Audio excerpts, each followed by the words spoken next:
जय हिंद एस्पिरेंट्स। आपका स्वागत है एसएसबी क्रैक एग्जाम्स में फिर से।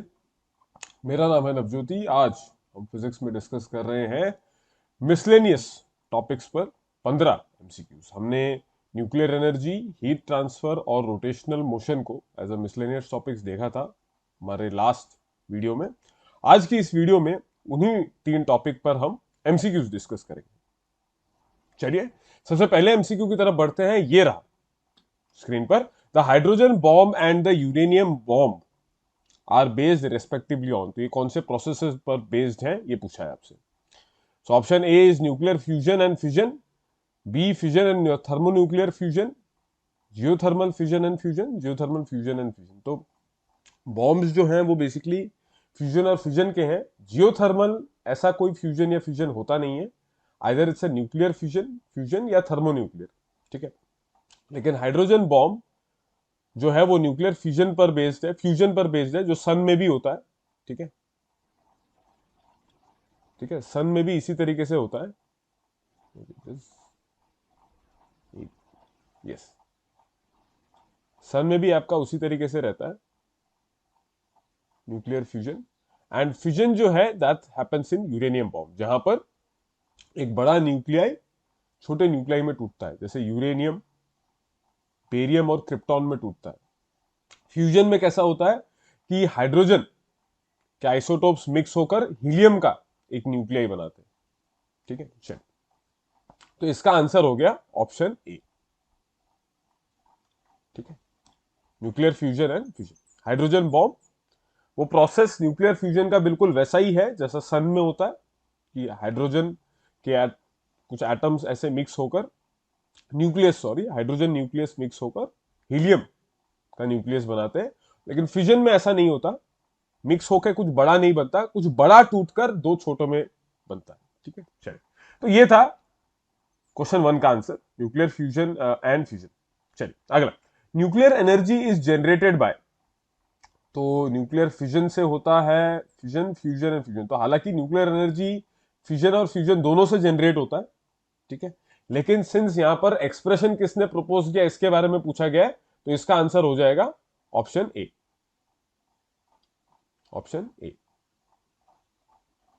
ठीक है, fusion and its expression was proposed by Einstein. और क्या एक्सप्रेशन था? E is equal to M C square.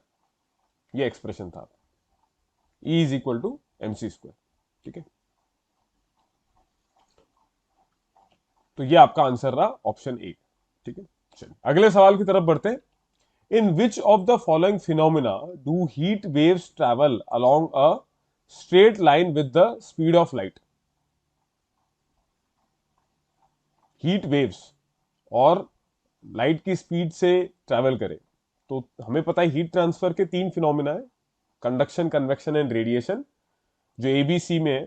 और रेडिएशन ऐसा है जो स्पीड ऑफ लाइट के उस स्पीड से ट्रेवल करता है। कंडक्शन और कन्वेक्शन बिकॉज उसमें मीडियम आ गया तो वो ट्रैवल नहीं कर पाएगा। लेकिन रेडिएशन जो है वो मीडियम का मोहताज नहीं है, वो मीडियम के बिना भी ट्रैवल कर सकता है। ठीक है, तो ये इसका आंसर हो जाएगा थर्मल रेडिएशन। ठीक है, चल अगले सवाल की तरफ बढ़ते हैं। Which of the following represents a relation for heat lost equal to heat gained? तो heat lost equal to heat gain जो है ये प्रिंसिपल है option C, that is principle of calorimetry. ठीक है, ऑप्शन ए देखिए, principle of thermal equilibrium, temperature पर based रहता है वो। बी प्रिंसिपल ऑफ कलर्स, तो ऐसा तो as such there is nothing inside the heat, वहां पर कुछ कलर का कुछ लेना देना नहीं है। कैलोरीमेट्री, वेपराइजेशन, वेपराइजेशन का भी एज सच कोई प्रिंसिपल नहीं है जब हम हीट ट्रांसफर स्टडी करते हैं। तो फिर ऑप्शन सी आपके पास बचा, कैलोरीमेट्री। थर्मल इक्विलिब्रियम मैंने आपको बताया option A, that is on temperature. Calorimetry जो है वो heat lost equal to heat gain के प्रिंसिपल पर बेस्ड है। और उसी प्रिंसिपल से फिर हम कई सारे सब्सटेंसेस का स्पेसिफिक हीट भी निकालते हैं। ठीक है, तो इसका आंसर रहा ऑप्शन सी। चलिए आगे बढ़ा जाए, अगला सवाल। विच of the following statements is true about specific heat capacity? तो स्पेसिफिक हीट कैपेसिटी एक्चुअली उसका डेफिनेशन क्या है कि हीट, दैट इज उसका फॉर्मूला क्या रहता है, मैं आपको मैथमेटिकली उसका फॉर्मूला बता देता हूं। सी से रिप्रेजेंट होता है, C is equal to heat divided by mass multiplied by change in temperature delta T, ठीक है, heat divided by mass into delta T. तो ये स्पेसिफिक हीट जो है ये अमाउंट ऑफ हीट के बराबर हो जाएगा जब आप टेम्परेचर जो है इनको 1 और 1 मानेंगे, ठीक है। लेकिन ऑप्शन ए और बी देखिए, it is the amount of heat required to raise the temperature of 1 gram of a substance by 1 degree Celsius. B में भी सेम लिखा है, बस 1 किलोग्राम आ गया है और 1 डिग्री सेल्सियस आ गया। तो देखिए जब टेम्परेचर आप डिग्री सेल्सियस में कर रहे हो 1 degree Celsius, this you are keeping at 1 degree Celsius, तो आपका जो मास है that should be in 1 gram. अगर टेम्परेचर चेंज केल्विन में होता तो मास में किलोग्राम में लेता, ठीक है। सी और डी देखिए, it is the rate of heat transfer per unit area, तो यहां एरिया का कोई टर्म नहीं है तो सी नहीं हो सकता। It is the measure of a material's ability to conduct heat, तो वो स्पेसिफिक हीट नहीं है, थर्मल कंडक्टिविटी, वो अलग चीज है, ठीक है। Specific heat capacity is about heat कितना दूं जिससे 1 ग्राम सब्सटेंस 1 डिग्री सेल्सियस से उसका टेम्परेचर बढ़ जाए, ठीक है। तो इसका आंसर हो जाएगा फिर ऑप्शन ए और बी में आपको डेफिनेशन में कोई प्रॉब्लम नहीं होगी, बस आपको यूनिट का ध्यान रखना है कि जब ग्राम है तब डिग्री सेल्सियस रहेगा, जब किलोग्राम है तब केल्विन रहेगा, ठीक है। ऐसा ही जब यूज होता है, अगर सेल्सियस यूज हो रहा है तब ग्राम यूज होता है, ठीक है। तो इसका आंसर रहा ऑप्शन ए, ठीक है। चलिए अगले सवाल की तरफ बढ़ते हैं। Which of the following statements is true about black bodies. तो ब्लैक बॉडीज बेसिकली एक परफेक्ट बॉडीज होती हैं और इनमें किसी भी तरीके का कोई रेडिएशन अगर हम भेजें तो वो सबको एब्जॉर्ब कर लेती है, ठीक है। So they absorb all incident radiation और कुछ भी उनसे रिफ्लेक्ट नहीं होता, ठीक है। दो तरीके से हो सकता है कि कोई भी रेडिएशन एक पर्टिकुलर बॉडी पे गिरे तो वो कुछ एब्जॉर्ब करता है और कुछ रेडिएट करता है, रिफ्लेक्ट करता है, ठीक है। नॉट रेडिएट, रिफ्लेक्ट करता है, कुछ एब्जॉर्ब करेगा कुछ रिफ्लेक्ट करेगा जनरली इन नेचर। लेकिन ब्लैक बॉडी एक परफेक्ट एब्जॉर्बर का एग्जांपल है और ये एक आइडियल बॉडी है जिसका फिजिकल एग्जिस्टेंस नहीं होता। तो यहां इसका आंसर हो जाएगा they absorb all incident radiation and reflect none, option A. चलिए अगला सवाल। A solid disc and a solid sphere have the same mass and same radius. Disc का और स्फीयर का मास और रेडियस सेम है। Which one has the higher moment of inertia about its centre of mass. तो moment of inertia कैसे defined होता है, mass multiplied by radius square.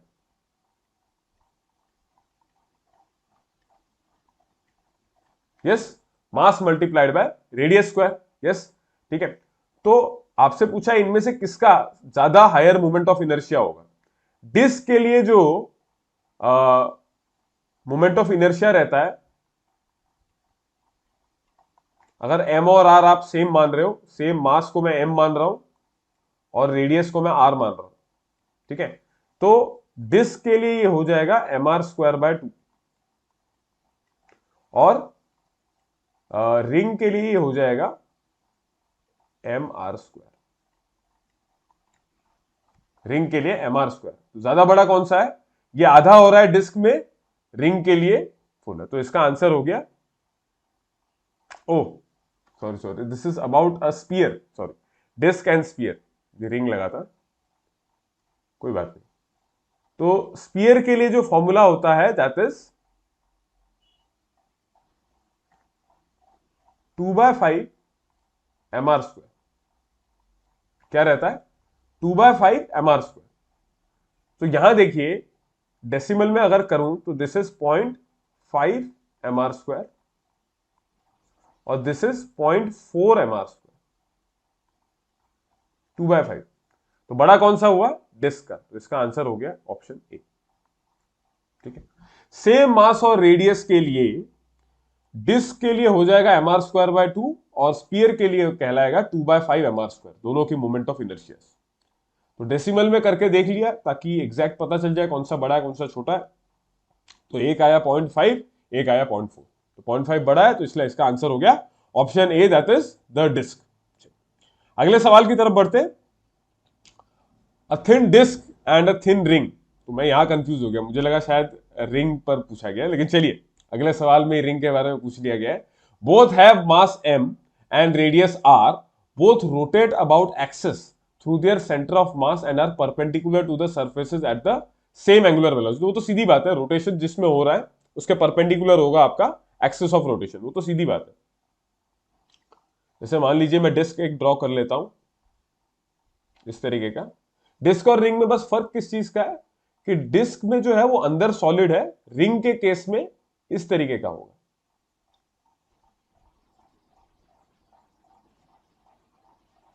जैसे आपकी चूड़ियां या बैंगल होती है कि अंदर खाली रहता है, बिल्कुल वैसा। ठीक है, सेम मास और सेम रेडियस बोला गया है, that is M N R R same. ठीक है, ओके। बोथ रोटेट अबाउट, तो ये देखिए, ये अगर प्लेन ऑफ रोटेशन है, एंगुलर वेलोसिटी जहां पर आपका, ठीक है, इस डायरेक्शन में किसी पॉइंट पर टेंजेंशियल डायरेक्शन में होगा, किसी भी पॉइंट पे अगर मैं लूं तो टेंजेंशियल डायरेक्शन में होगा, तो ये वो प्लेन हो गया, ये पूरा वो प्लेन हो गया जिसमें रोटेशन हो रहा है। ठीक है, तो इसके परपेंडिकुलर रहेगा आपका axis of rotation.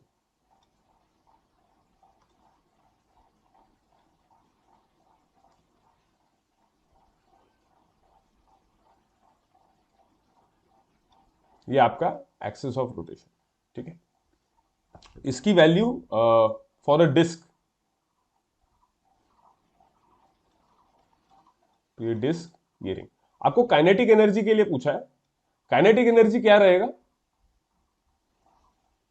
Through the centre of mass and are perpendicular to the surface at the same angular velocity, which one of the following is true? The ring has higher kinetic energy. किसके kinetic energy ज्यादा होगी, यही पूछा गया। अच्छा, okay. सो यहां इस case में इन जनरल भी काइनेटिक एनर्जी जो होता है वो सम होता है of rotation and translation. Translation का जो रहता है वो हाफ एम वी स्क्वायर रहेगा। दोनों का ही मास सेम है, ठीक है, दोनों का ही मास सेम है, प्लस दोनों का ही लीनियर वेलोसिटी भी सेम होता है, होगा, क्योंकि आपको यह बोला गया है कि angular velocities are same, omega omega are the same. So v जो है वो कनेक्टेड है ओमेगा से, कैसे? r into omega. और since r is also same, यहां रेडियस बेसिकली कैपिटल R है, तो r इज ऑल्सो सेम, तो आपका linear kinetic energy, sorry, kinetic energy translational is same. ठीक है, अच्छा, plus half I omega square, ये है आपका, ये जो प्लस हाफ है ये क्या है? ये रोलिंग, सॉरी, ये रोटेटरी काइनेटिक एनर्जी। ठीक है, हालांकि एक और बात हम समझते हैं कि we don't need to check here for translatory motion considering कि दे आर जस्ट रोटेटिंग, तो यहां हाफ एम वी स्क्वायर को ना भी कंसिडर करें तो वेट इज फाइन। ठीक है, तो वापस से देखते हैं कि since only rotation is taking place, so the kinetic energy here is only because of rotation. तो ओनली बिकॉज ऑफ रोटेशन मतलब यहां पर हो जाएगा formula half I, that is moment of inertia multiplied by angular velocity square.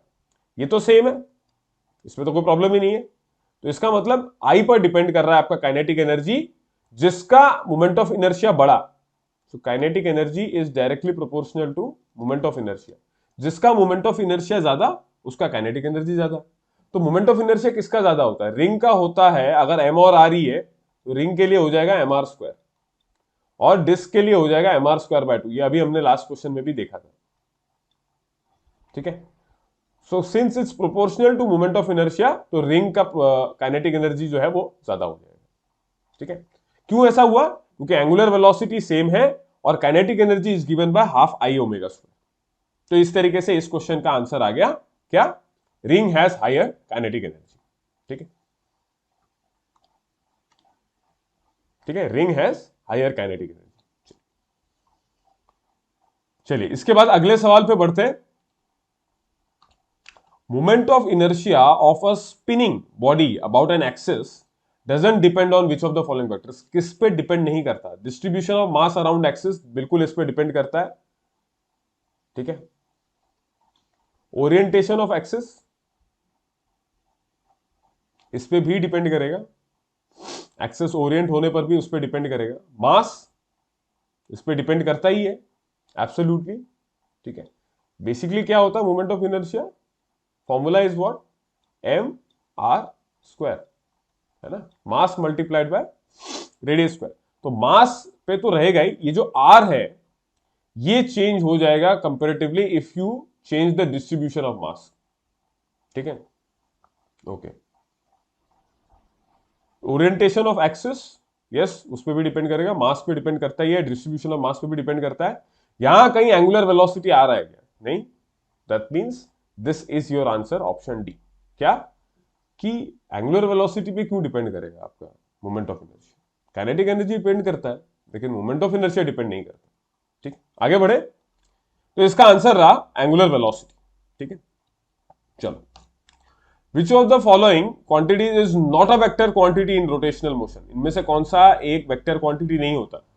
Torque, ये force के उसके जैसा होता है, जैसे लीनियर में हम फोर्स पढ़ते हैं, रोटेशनल में टॉर्क बन जाता है वो, तो ये वेक्टर रहेगा। एंगुलर मोमेंटम लीनियर मोमेंटम की तरह ये भी वेक्टर रहेगा। Angular velocity is a velocity, तो इट्स अगेन अ वेक्टर। तो एबीसी एलिमिनेट हुआ। मोमेंट ऑफ इनर्शिया, ये मास के एनालोगस है। लीनियर में मास हम कंसीडर करते हैं, रोटेशनल में मोमेंट ऑफ इनर्शिया, ये एक स्केलर क्वांटिटी है। तो इसका आंसर ऑप्शन डी रहा, it's not a vector quantity. ठीक है, अगले सवाल की तरफ बढ़ते हैं। Which of the following factors affect the moment of inertia of an object? तो हमने मास, डिस्ट्रीब्यूशन, ओरिएंटेशन ऑफ एक्सिस ये तो देखा ही था। इसके अलावा यहां पे मास तो है, रेडियस, शेप, तो बिल्कुल रेडियस पे तो डिपेंड करता ही है, हमने देखा था I equal to M R square, तो रेडियस पे डिपेंड करता है। शेप, शेप पे क्यों हम बोल रहे हैं? क्योंकि मास के डिस्ट्रीब्यूशन पे भी डिपेंड करता है। शेप में अगर ऐसा है कि एक पर्टिकुलर पार्ट में मास ज्यादा है, एक पर्टिकुलर पार्ट में आपका मास ज्यादा है, तो मोमेंट ऑफ इनर्शिया दूसरा हो जाएगा, चेंज हो जाएगा आपका मोमेंट ऑफ इनर्शिया। क्यों? क्योंकि आपका आर चेंज हो जाएगा। ठीक है, ओके, चलिए। तो इसका आंसर फिर हो जाएगा ऑल ऑफ द अबव। वैसे भी मास और रेडियस आपने देख लिया, ए और बी है, मतलब फिर सी को भी होना ही पड़ेगा। ऑप्शन डी आपका आंसर हो गया, ऑल ऑफ द अबव। चलिए अगले सवाल पर।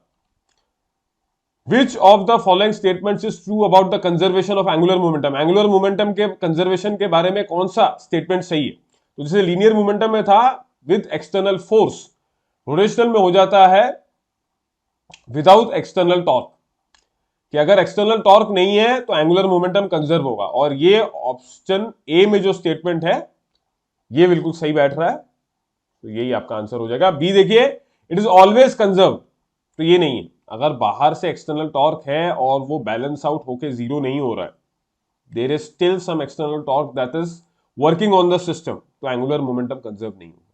लेकिन अगर लग रहा है और बाहर से जितने भी लग रहे हैं वो बैलेंस आउट होके जीरो हो रहे हैं, तो इसका मतलब एक्सटर्नल टॉर्क एक्चुअली है नहीं, नेट एक्सटर्नल टॉर्क जीरो है, तो एंगुलर मोमेंटम कंजर्व होगा वहां पे। सिमिलरली ऑप्शन सी देखिए, conserved only for close system, तो ऐसा कोई क्लोज सिस्टम, ऐसा तो कोई वो नहीं है, एंगुलर मोमेंटम कंजर्व हो सकता है, बस एक ही शर्त है कि टॉर्क जो एक्सटर्नल है वो जीरो होना चाहिए या एब्सेंट होना चाहिए, जो भी बोले आप।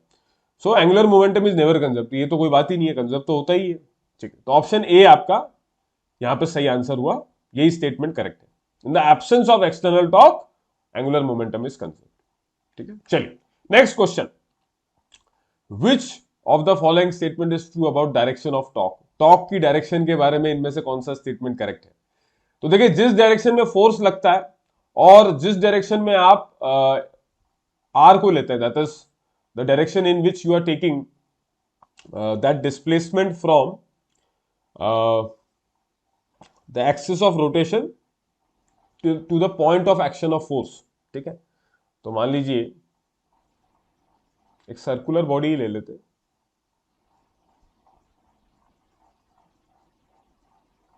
ठीक है, इस पॉइंट पे कहीं पे फोर्स लग रहा है, ठीक है, तो वो टेंजेंशियल लगेगा। ठीक है, अच्छा, और ये पॉइंट के अबाउट रोटेट हो रहा है, तो इसके परपेंडिकुलर डायरेक्शन में आपका एक्सिस ऑफ रोटेशन, इसको पॉइंट ऑफ एक्शन से आप करेक्ट करो और इसे आप एक वेक्टर बोल सकते हो, आर वेक्टर। ठीक है, आर वेक्टर, ये परपेंडिकुलर होगा इस केस में, आर और एफ। ठीक है, सो आपका टॉर्क जो है, इसको टॉर से रिप्रेजेंट करते हैं, R vector cross F vector होता है, that is cross product of both these vectors, और ये दोनों वेक्टर्स इस प्लेन में है।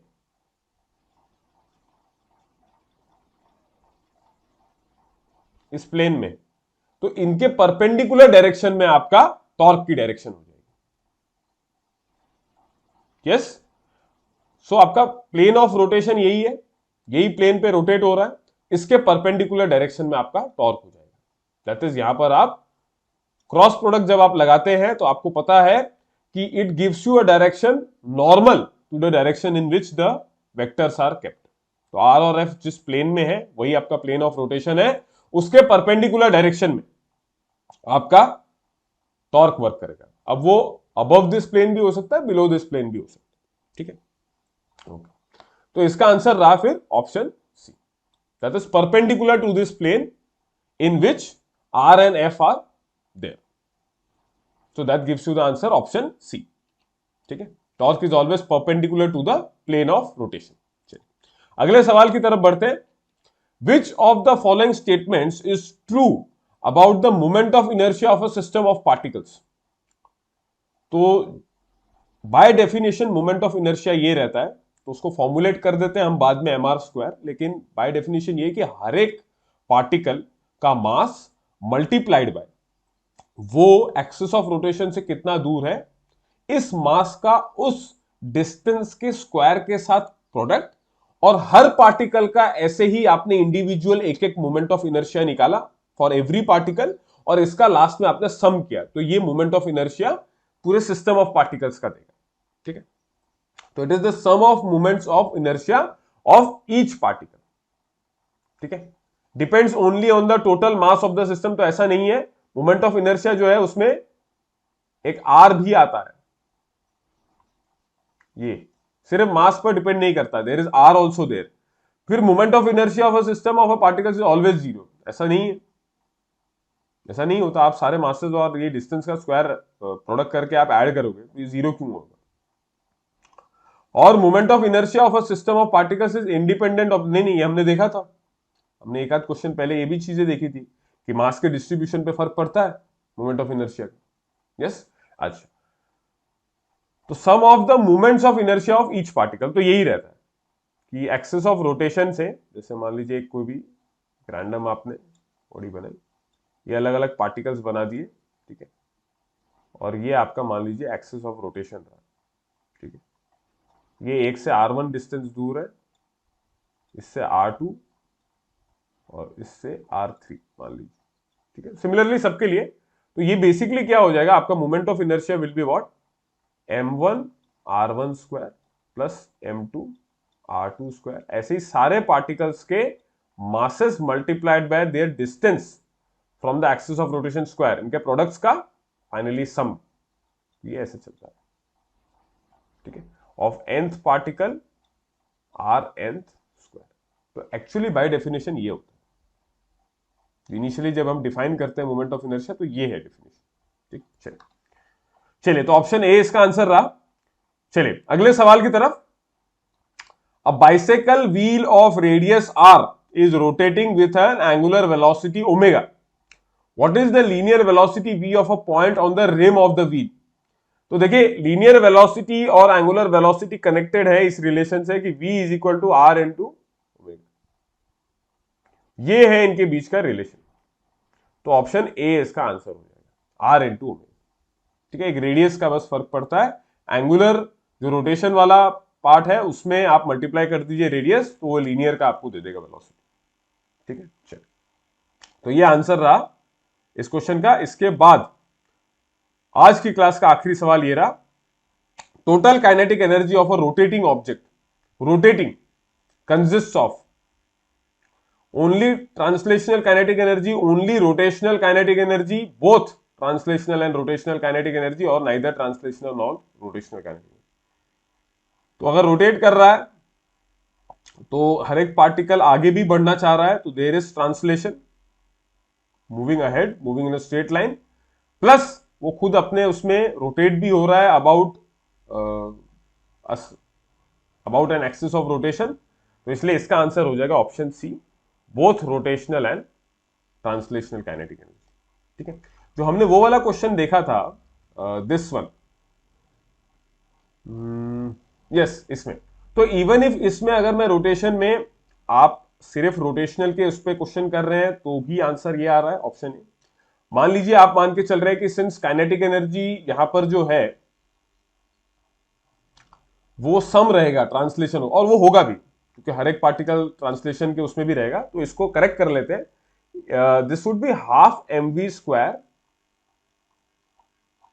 Plus half I omega square. तो आई ओमेगा स्क्वायर पे तो है, हाफ mv स्क्वायर जो है वो रिंग और डिस्क दोनों के लिए सेम रहेगा। क्यों? क्योंकि दोनों के लिए मासेस m दिया हुआ है, कैपिटल M।